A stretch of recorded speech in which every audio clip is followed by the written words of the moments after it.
Bir gün yaralı bir kuş Hazreti Süleyman'ın yanına gelip ona şikayet eləyər ki, bir derviş benim kanadımı kırıp.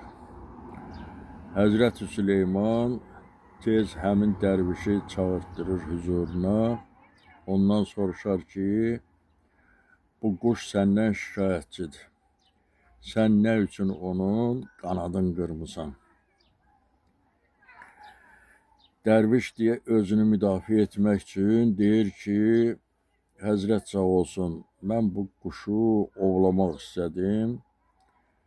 Kuşa yaxınlaşdım, gördüm ki, kuş məndən qaçmır.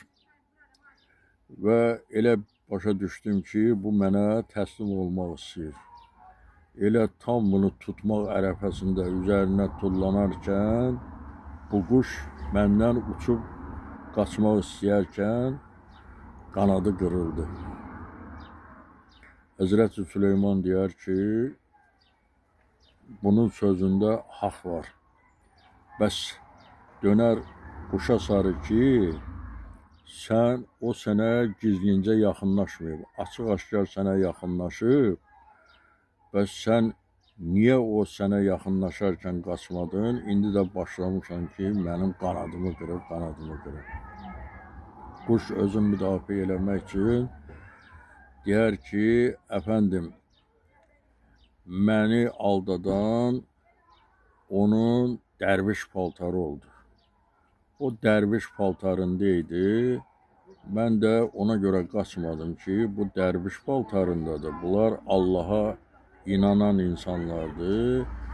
Bu məni ovlamaq istemez. Çünkü ovçu paltarında değildi. Ona göre ben de bundan kaçmadım. Hazreti Süleyman diğer kuş haklıdır.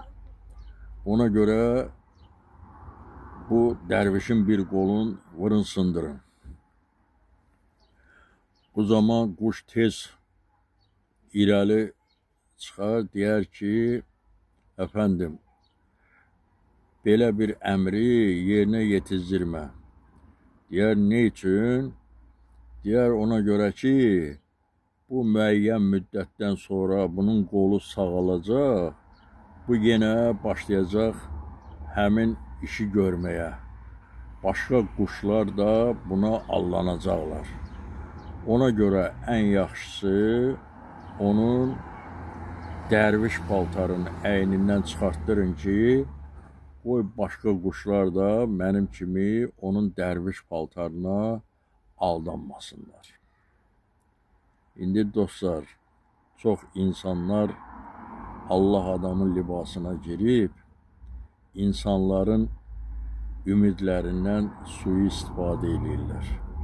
Ona görə hər insana inanmaq olmaz. Allah Teala insana ağıl, dərrakə verib, insan gərək bir işi tutarkən öz ağıl və dərrakəsinə müraciət eləsin. Diqqətinizə görə sağ olun, minnətdarım.